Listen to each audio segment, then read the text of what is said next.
Welcome to Engedrian. If this is your first time listening, or even if you are returning, be sure to follow us on Facebook, X, formerly Twitter, Instagram, TikTok, and YouTube for additional content, battle maps, and background details. We hope you are enjoying our adventure. Let's see what happens next. The party, rapidly advancing to the fire giant's lair after defeating the Ankegs, attempts to start the battle with a sneaking surprise attack by Fodinus, which fails. Everyone rolls for initiative. Inacel throws the explosive orb of obfuscation at the fire giant, DC 15 dex save, 15-foot radius. Rolls 11 acid damage. Dex saves are 22, 6, 5, 8, and 18. 2 saves and 3 fails. Inacel hurls the small orb of explosive acid at the fire giant, and it explodes. A gray, opaque gas surrounds the fire giant and the mounted fire newts. Greenish-gray acid erupts from the sphere and splashes all 3 of them, clinging to the fire newt and its mount on the left and only to the mount on the right. Peace uses 6 charges, 8 darts, with Wand of Magic Missiles at fire giant. Rolls 25 force damage. As the hurling orb from Inacel flies towards the fire giant, Peace points the Wand of Magic Missiles and releases 8 glowing darts toward the towering creature, slamming into his chest, arms, and face. Case moves 10 feet towards the fire giant and holds his action. Case, brandishing the enormous greatsword, moves a few steps closer, giving the party a barrier of protection, and prepares for an assault. Fodinus moves into flanking with Case and holds his action. Fodinus moves next to Case's new position and brandishes his own short swords, waiting for something horrible to erupt from the gassy cloud. Giant Strider B moves 20 feet out of the cloud, uses Fireburst on Case and Fodinus, DC 12 dex saving throw. Rolls 9 fire damage. Saves are 5 and 15, 1 save and 1 fail. From out of the gray gas, one of the mounted fire newts rushes forward and its mount spits a ball of fire at Case and Fodinus. The flames engulf them, but Fodinus is able to move somewhat out of the way. Umgern moves into flanking with Case, casts Compel Duel on Giant Strider B, attacks Giant Strider B with crossbow and +1 bolt. Rolls 16 versus AC 14 for 10 piercing damage. Giant Strider B rolls 3, fails, is compelled. Umgern charges forward next to Case and speaks with holy fervor at the mount of the fire newt. The creature's eyes sparkle and glaze over as it is now compelled only to attack Umgern. Umgern releases a crossbow bolt and lands it in the creature's neck. Malage uses 6 charges of Wand of Lightning Bolts at Fire Giant, Dex 15 saving throw. Rolls 43 lightning damage. Giant Dex saving throw of 9 fails, takes 43 damage. Malage, already pointing his Wand of Lightning Bolt at the Fire Giant before the gas erupted, discharges a blast of lightning into the gray mist, striking the fire giant unaware and unable to dodge with full force. Theophania casts Hail of Thorns, attacks Fire Newt Warlock of Imex B with 1 dynamite-laden arrow, uses Sharpshooter -5 +10, attacks with second arrow. Rolls 28 -5 equals 23 versus AC 13 Mage Armor for 12 piercing damage. Dex saves 5 and 8, 2 fails. 9 piercing damage from Thorns. Rolls 22 versus AC 13 for 9 piercing damage. Theophania aims her bow laden with an unlit dynamite arrow at the fire newt on the mount that erupted from the fog. She squeezes the handle and the arrow glows with green thorns. She fires and strikes the creature in the shoulder easily. Green thorns erupt and pepper the fire newt and his mount. The mount collapses and the fire newt is dismounted and prone. The arrow is still in its shoulder. She fires a second arrow which strikes the creature in the throat, and it falls. Fire Newt Warlock of Imex A makes 3 fire ray attacks with disadvantage, Grey Fog, and at random targets. DC 15 con saving throw, acid damage. Rolls 12, 9, 11, below AC of all targets, misses. Rolls 13 con, fails, takes 4 acid damage. Blinded by the gray cloud of gas, but certain he saw multiple creatures attacking, the fire newt hurls 3 fire rays towards the party, but does not find a solid target. The acid from the explosive orb burns his skin further. Giant Strider A moves into melee with Fodinus. Fodinus takes his action to attack with short sword, Sneak, attacks Fodinus with Bite. Fodinus rolls 28 versus AC 14 for 10 piercing damage. Strider rolls 18 versus AC 18 for 10 piercing damage. Firenewt's mount bursts from the gas cloud and charges towards Fodinus. Ready for him, Fodinus pierces the beast in the chest with his short sword. The creature, close to death, bites down on Fodinus' shoulder. Fire Giant moves into melee with Case. Case uses his readied action to use Giant Greatsword to attack Fire Giant twice. Fire Giant attacks Case with Greatsword twice. Case rolls 15 and 21 for one hit for 34 slashing damage. Fire Giant rolls 23 and 16 for one hit for 32 slashing damage. A great rumbling and clanging bursts from the cloud of gas as the Fire Giant charges towards Case. Ready for the creature, Case immediately swings the giant greatsword at the Colossus. The first blow bounces harmlessly off the giant's armor. The second, however, catches the giant in the side where his armor is thinner, cutting him deeply. The giant roars with pain and swings its own greatsword at the Catman, missing with a wince from his own injury on the first swing, but catching Case in the chest on the second. Inacel casts Healing Word, targeting Case, moves to flanking behind Fodinus. Rolls 11 hit points. Seeing the fire giant rush at Case and slam him with the massive sword, Inacel murmurs sacred druidic words and surrounds him in a healing aura. She sprints close to Fodinus and waits. Peace moves to flanking with Case, casts Sacred Flame on Fire Giant. Dex 15 saving throw. Rolls 11 radiant damage. Fire Giant rolls 16, saves. Peace rushes towards the fight and takes a position behind Case. They murmur arcane words and make a rolling motion with their hands. A beam of radiant energy descends on the fire giant, but seems to have no effect. Case uses Second Wind, uses Action Surge, attacks Fire Giant 4 times with Giant Greatsword. Rolls 23, 16, 23, and 24 versus AC 18 for 3 hits for 89 slashing damage. Case takes a deep breath and rejuvenates his energy and strength. He roars loudly, leaps into the air, and swings the giant greatsword 4 times at the enormous giant. The first blow shatters the giant's chest plate, the second swing slides off the arm armor, the third blow slices through the abdominal plate, and the fourth severs the giant's head from its shoulders. The giant falls backwards with a loud thud.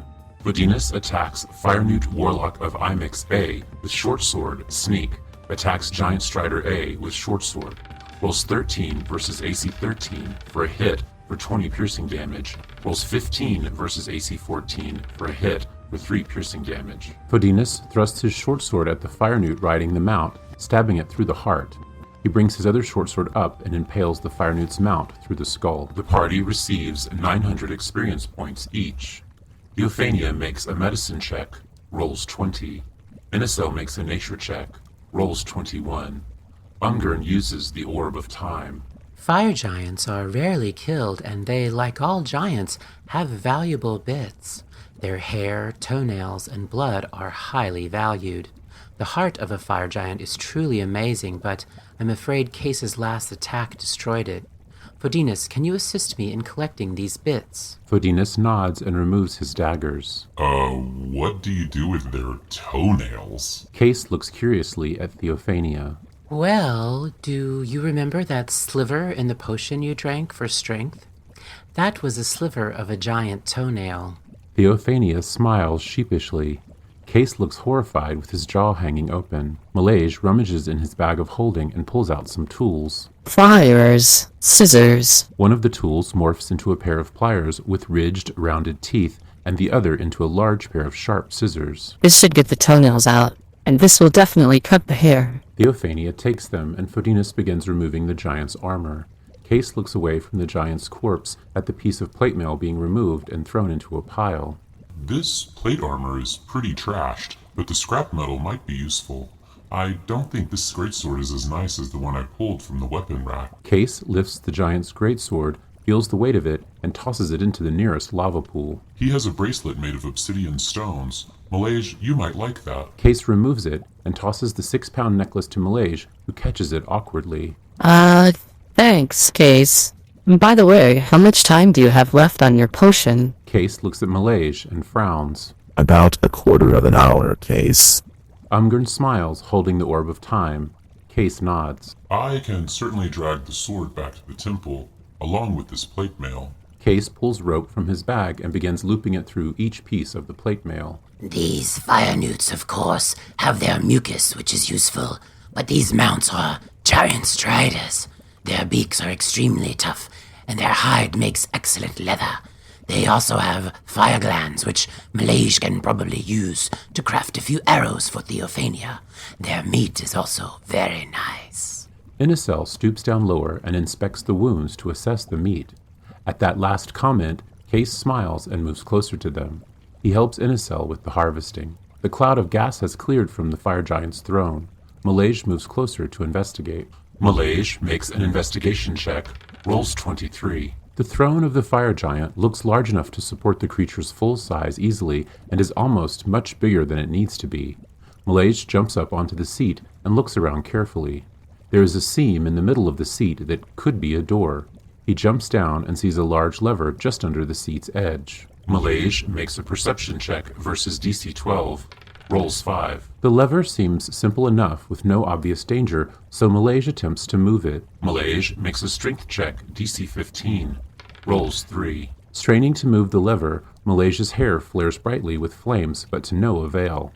The lever won't move. Umgurn, can you help me over here? Malaysia waves to Umgurn, who sees him and moves to the throne. Umgurn makes a perception check, DC 12, rolls 18. Malaysia, there are 2 buttons on either side of the lever. I'd guess this is some sort of trap or locking mechanism. Best to have Fodinas check this carefully. Malaysia looks horrified and steps away from the throne. Theophania and Fodinas complete the collection from the giant. Theophania receives 8 locks of fire giant hair, 7 fire giant toenails, and 7 vials of fire giant blood. Fodinas joins Malaysia and Umgurn at the throne. Fodinas makes a traps check, DC 12, rolls 13. I don't see anything worrisome, Umgurn. Likely we need to push those buttons and then flip this lever. Fodinas squats and looks carefully at the mechanisms. Malaysia moves closer and presses the left button. Umgurn presses the right button. Fodinas pushes the lever, which easily flips up to the opposite position. The throne's seat splits open along the seam Malaysia saw originally and opens to reveal a large storage space. Fodinas leans over the edge to look inside, and a very large fiery snake leaps from the chest and lands on the obsidian floor, trapping Fodinas, Umgurn, and Malaysia against the throne. As they back up against the throne's base, 2 more snakes leap from the chest and land behind the first one. Fodinas, Malaysia, Umgurn, and 3 fire snakes roll for initiative. Fire snake B attacks Umgurn with bite and tail, rolls 18 for a miss and 19 for a hit, for 5 bludgeoning damage and 6 fire damage. The large, fiery snake that landed in front of Umgurn strikes out with its fiery fangs, but gnashes down on Umgurn's scimitar. It whips its tail quickly at Umgurn's legs and slaps him hard with a flash of flame. Fire snake C attacks Malaysia with bite and tail, rolls 8 and 10, both misses. The glowing reptile that landed in front of Malaysia lashes out with burning fangs, but snaps its jaws closed on the air. The fiery tail whips around at Malaysia's side, but the Genasi steps out of the way. Umgurn casts Wrathful Strike, Dex saving throw DC 14, attacks Fire Snake B with Scimitar. Umgurn rolls 17 versus AC 14 for a hit for 7 slashing damage and 4 psychic damage. Fire Snake B rolls 6, fails, frightened of Umgurn. Umgurn murmurs holy words and a yellow glow surrounds his scimitar. He slashes the fire snake across its belly and the snake hisses loudly and its eyes glow yellow. It appears to be scared. Malaysia slightly changes his position, casts Burning Hands targeting all 3 snakes, DC 15 Dex save, spends 1 sorcery point to change damage type to cold damage. Fire Snake's Dex saving throws roll 12, 14, and 17, 1 save and 2 fails. Malaysia rolls 10 damage, 20 damage vulnerability. Malaysia steps cautiously around the fire snake in front of him to line up the creatures for his magic. He speaks a few arcane words and moves his hands into position to produce typically a flash of fire, but he has transmuted it into a cone of cold at all 3 snakes. The blast strikes the closest 2 head-on, causing their flames to go out. The third dodges a bit, but still feels the chill. Fodinas attacks Fire Snake A with Short Sword, attacks Fire Snake C with Short Sword, Sneak.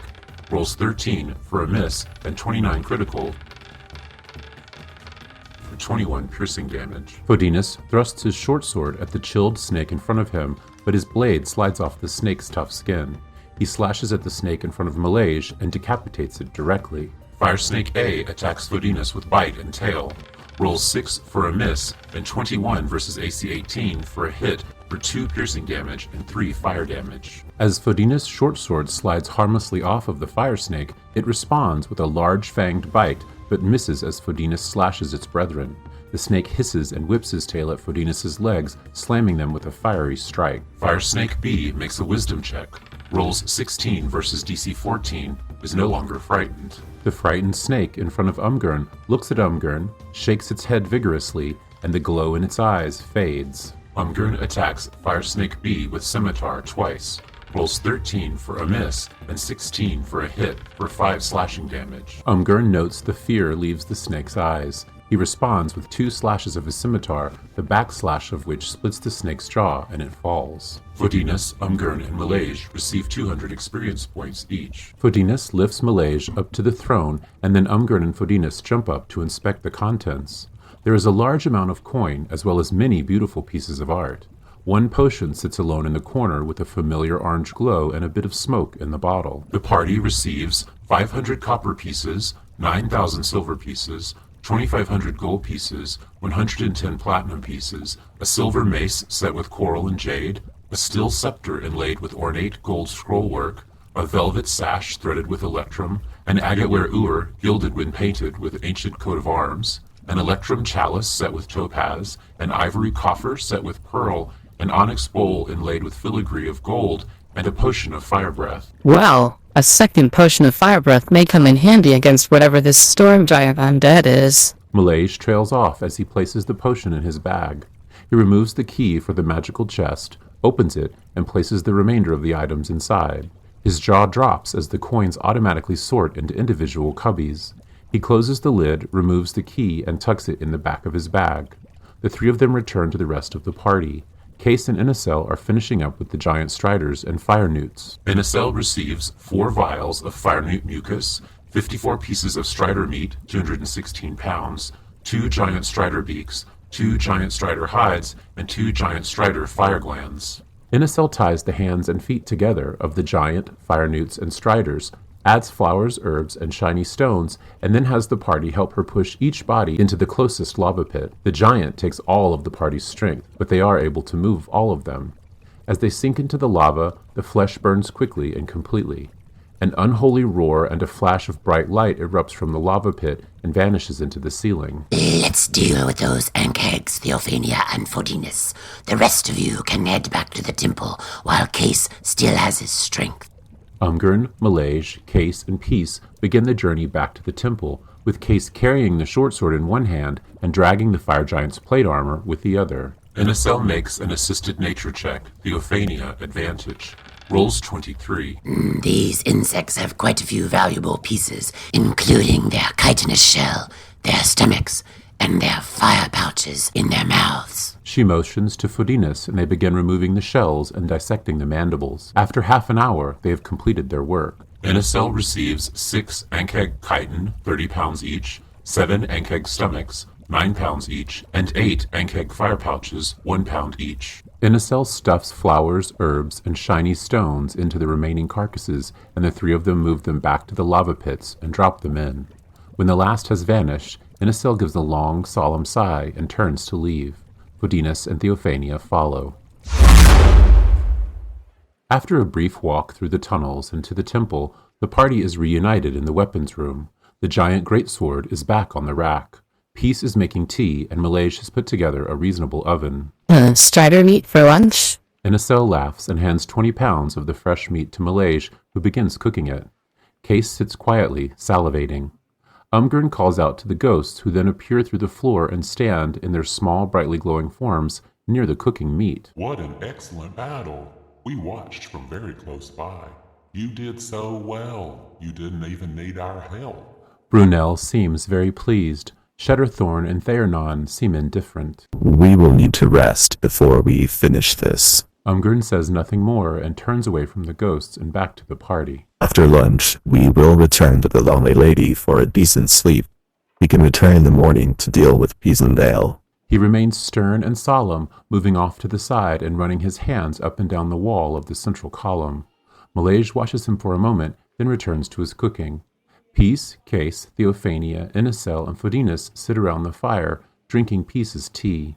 Inicel casts Healing Word on Fodinus, rolls 10 hit points. Inicel sings a guttural lizardfolk song to the group, which calms them along with Peace's tea. Fodinus feels significantly better. Within an hour, the meat is ready and everyone enjoys a large, hearty meal of succulent steak. There is little talking while they eat, and everyone's eyes keep moving to Umgurn, who stands by the column, silent. When the meal is finished, the party takes almost an hour to pack and sort their things for the return to the lonely lady. The ghosts appear briefly, bid the party goodbye, and vanish. Despite the heavy burdens of their bounty, the party makes it back to the loading point for the lonely lady within 3 hours, a few hours before the setting of Isvara. Once on board, everyone moves around the ship, unloading and organizing themselves from the day. Malaysia moves all of the coins and art objects to the secure storage in the ship's hold. Inicel and Theophania help the kobolds cook and dry the strider meat. The various reagents, including the mucus, toenails, locks of hair, Ankeg bits, and strider bits, are all put into secure storage. Malaysia takes the Ankeg fire patches and the giant strider glands and 10 of Theophania's arrows. Malaysia makes a Tinker Tools check, rolls 24. Malaysia attaches the pouches and the glands to the arrows, adding additional fire damage to her quiver. Theophania receives 10 Flame Pouch arrows, DC 12 Dex saving throw, 3d6 fire damage. As the kobolds prepare dinner, the captain joins the party for ale and mead to hear their accounts of the day. In turn, each party member relates a bit of what they found, with Peace taking the most time to explain the importance of the tablets and Malaysia's insistence on translating all of them. The accounts of the creatures and the fights most impress the captain, and he congratulates Case on wielding the giant greatsword so adeptly. Throughout the discussion, Umgurn remains silent. Dinner arrives, and everyone enjoys a delicate and tender version of the strider meat with delicious foraged mushrooms and greens. After the delicious meal, Peace serves everyone tea. Umgurn stands from the table and turns back to the party. I am very concerned about the task ahead of us. Initially, I believed the story of the giant ghosts and their plans to silence the volcano when they are reunited with their brother, but they were very eager to have us eliminate the fire giant. And there was that roar and flash when we dropped the body into the lava.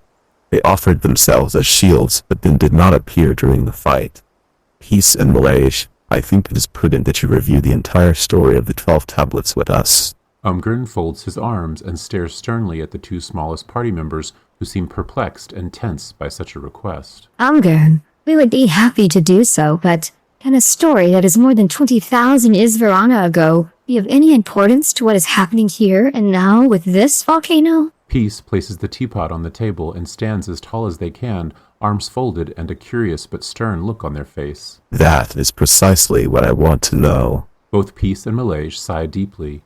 Peace removes their book of books, opens the notes from the table, and begins scanning them quickly, page by page, with Malaysia over their shoulder. Peace makes a wisdom check, and Malaysia makes an intelligence check. Rolls 6 and 11.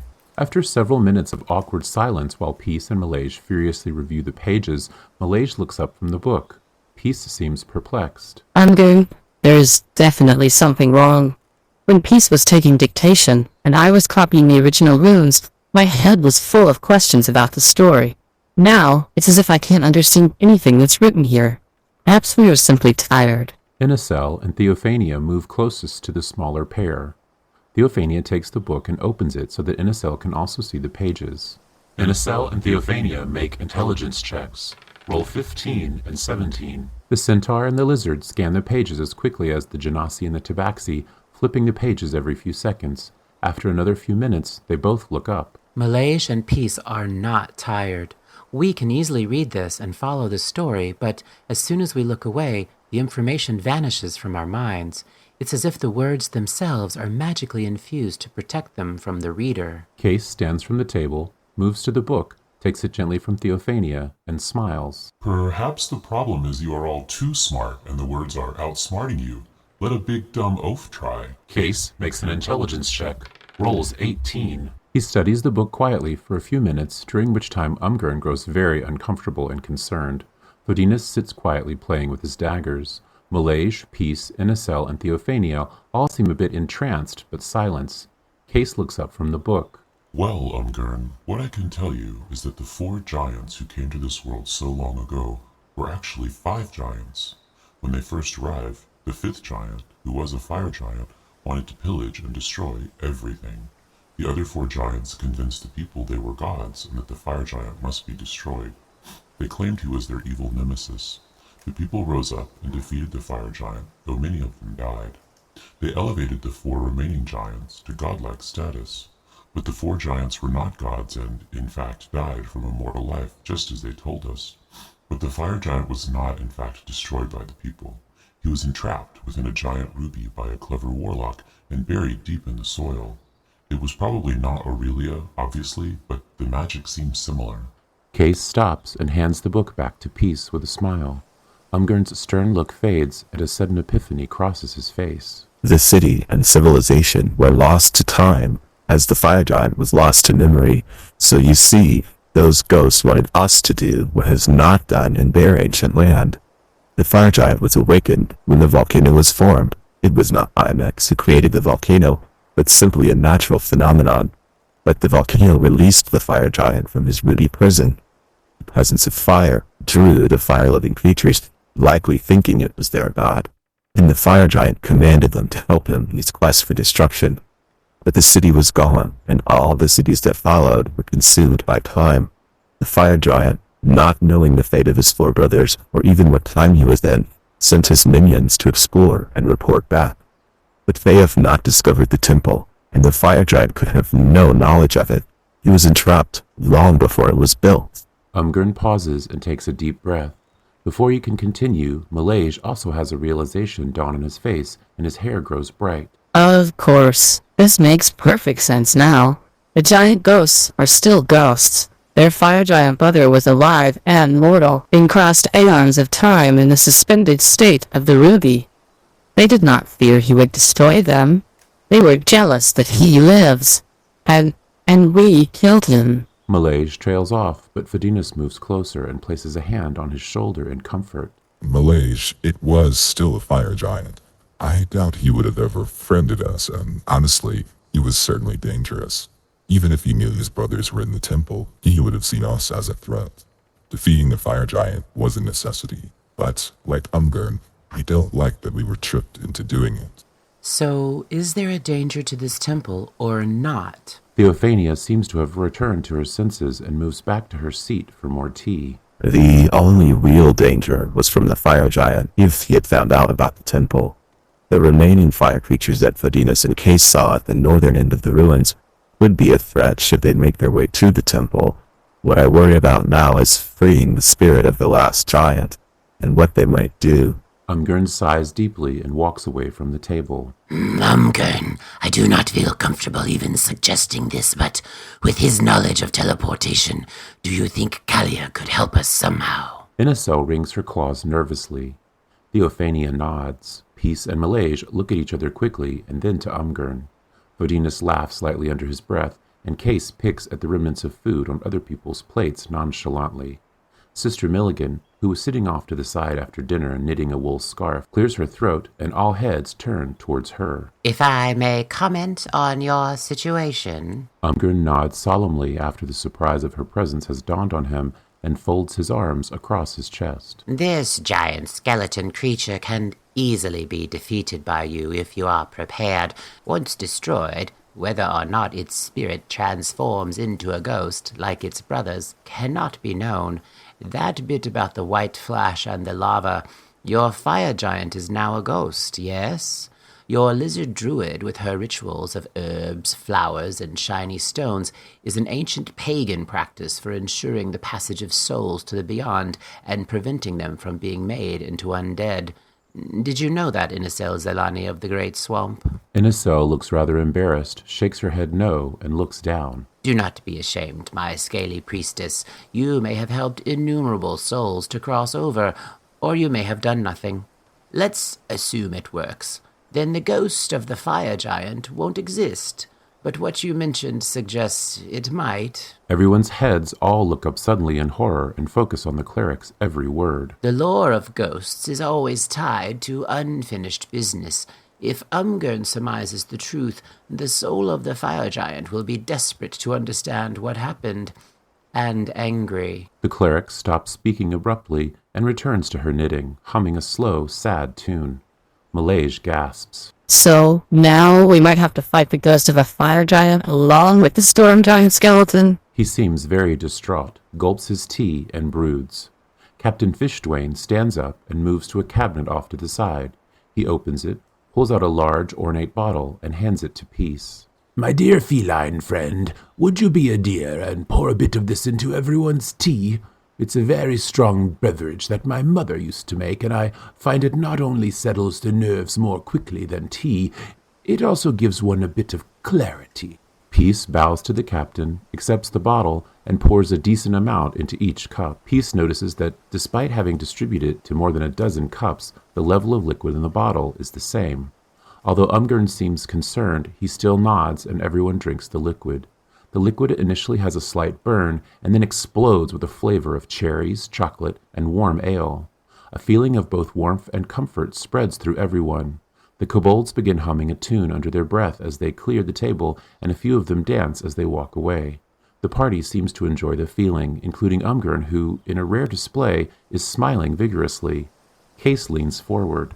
I'm sure this wasn't the purpose of sharing such a delicious beverage, but I must say, I feel very strongly that the predicament of these ghosts and this mountain are not our concern. The Leonin relaxes back into his chair. Peace moves close to him, places their paws on his arm, and nods slowly. Aye, Case Amberdream, that was not my goal. My purpose was to settle your minds so that you are concerned with nothing and have a gentle and solid repose. A sleep think, as my mom used to call it. You'll feel much better over breakfast. Captain Fishdwain laughs deeply and heads up the stairs. The party all nod a kindness to Sister Milligan, who slowly sips her cup of the liquid as they head to their beds for the evening. The party takes a long rest. The following morning, everyone congregates on the deck of the Lonely Lady, which has taken up a position to the southeast of the volcano, hovering low in the sky only 100 feet or so off the ground.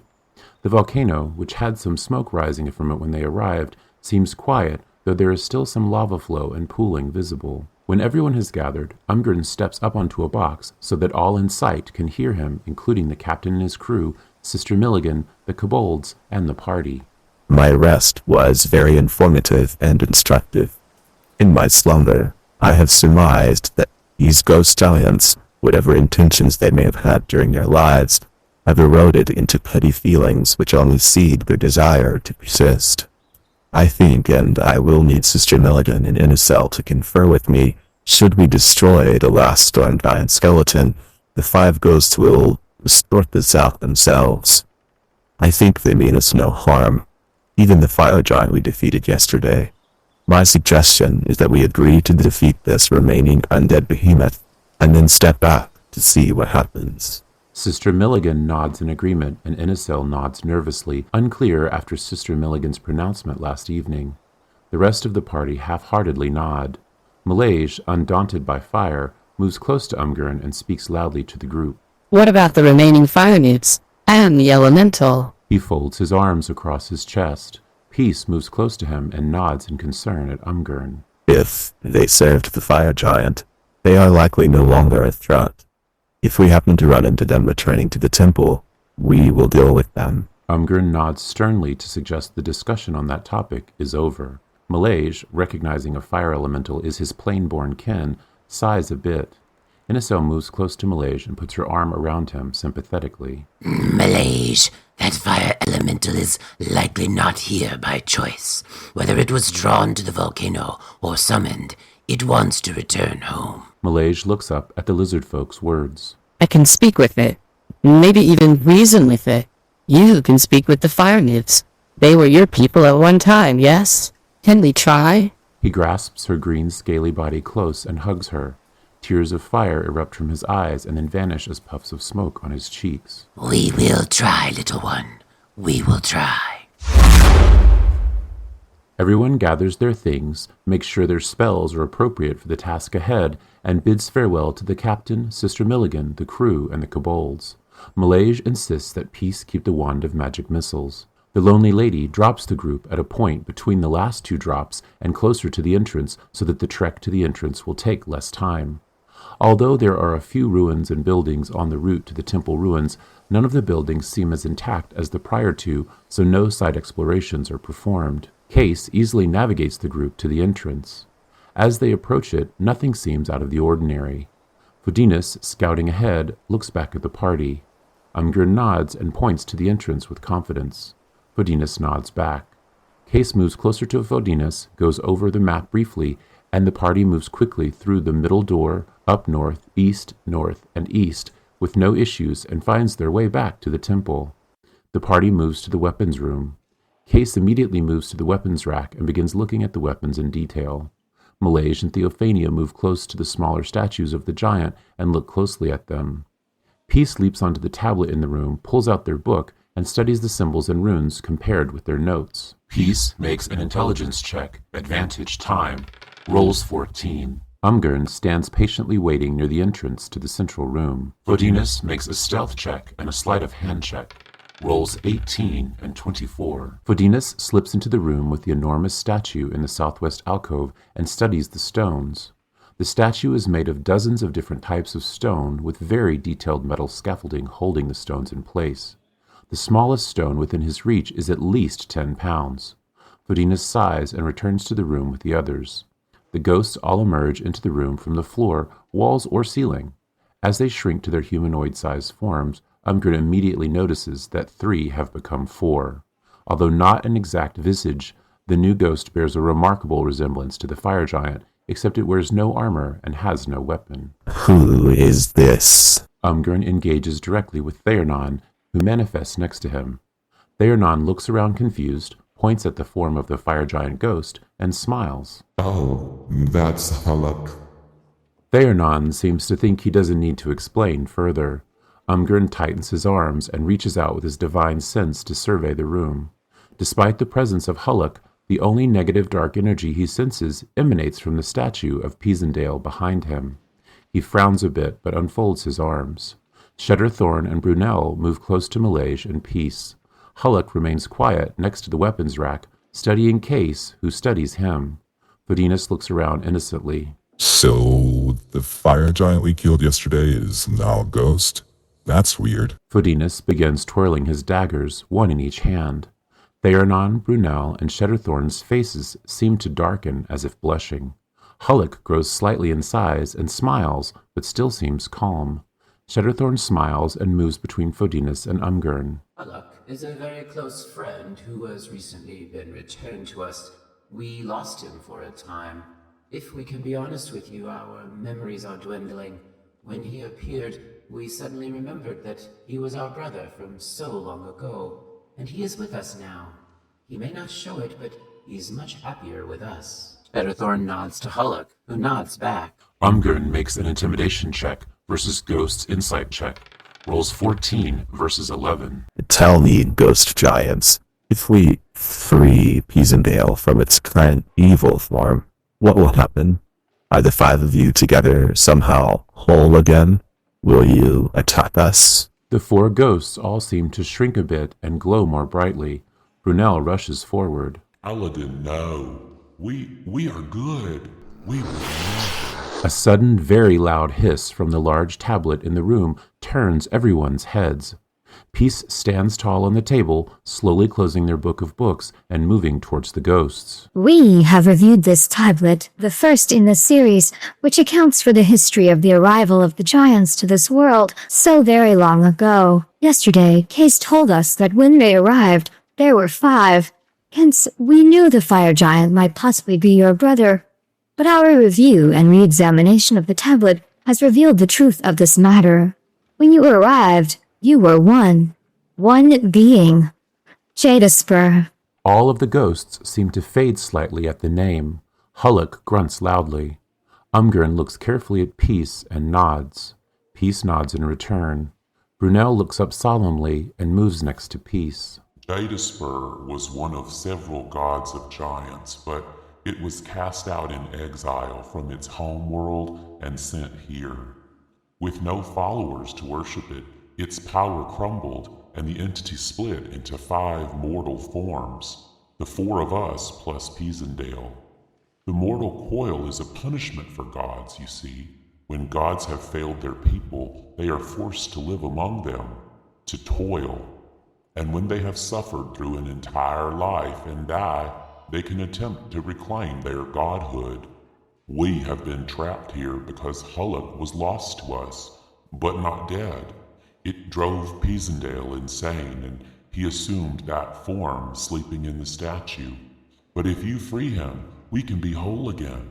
We can be Jadaspur. Brunel wrings his hand slowly, staring at the floor. So, I ask you again, as Jadaspur, what will you do? Whose mind rules it? What if Peasendale is the strongest and most evil among you? You cannot ask us to release a god into our midst that may attack us, even in an extracorporeal form. Umgren moves close to Inicel, who nods.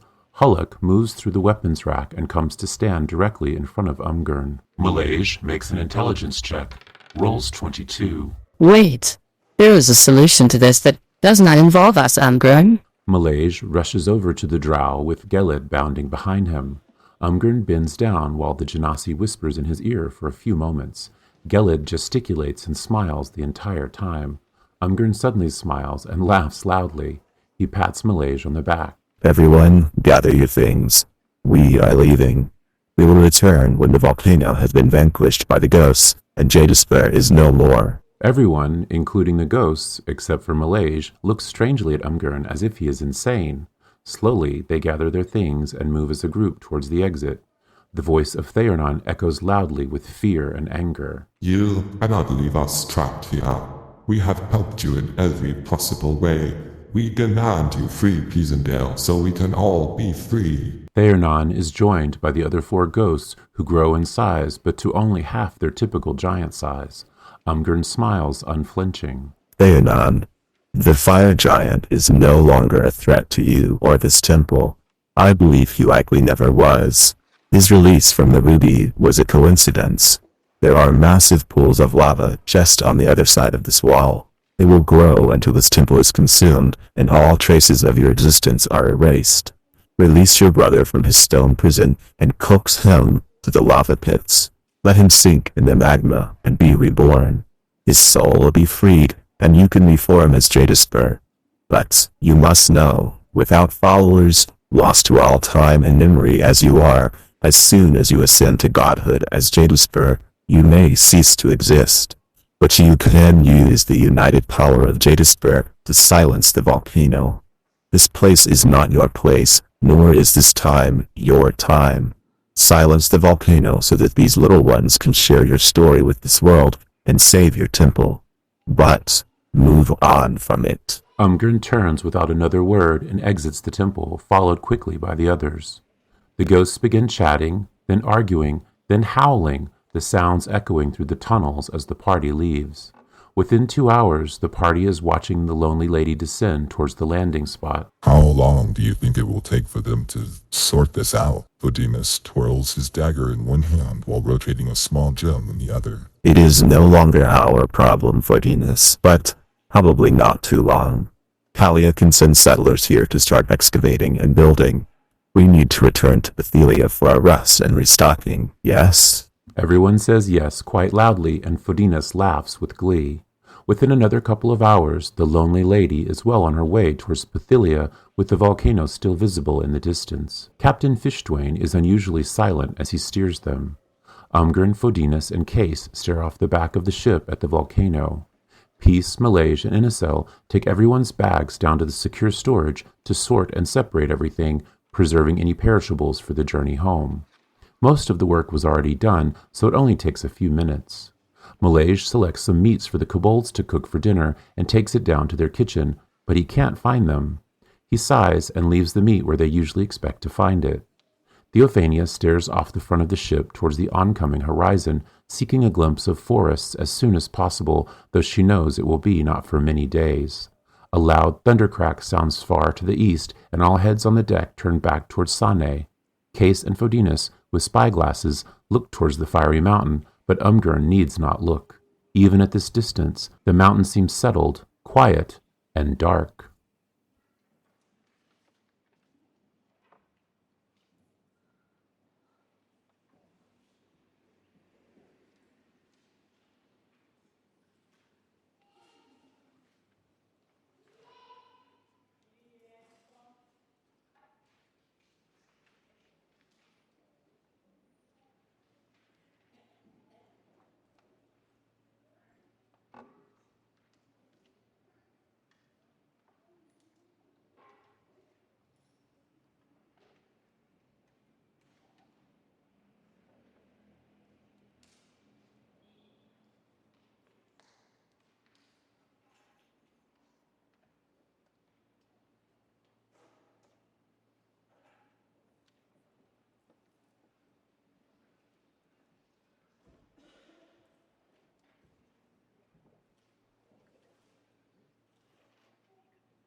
Thank you for visiting Engedrian.